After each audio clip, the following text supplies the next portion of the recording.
Սիրելի բարեբաշտ հայրիկ, ցեզ կներկայացնենք Ղուկաս ավետարանի 17-րդ գլուխեն 3-րդ եւ 4-րդ համարները, որոնք կխոսին մեզ ներողամտության մասին։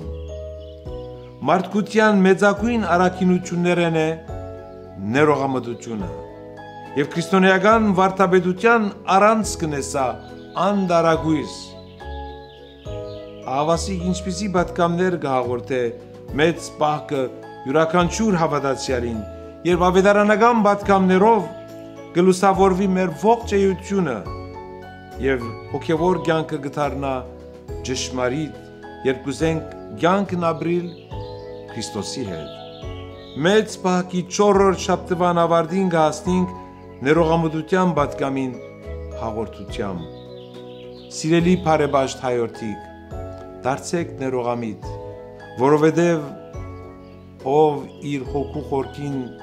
չի գրնար արմատավորել ներողամտության ոգին, այդպիսին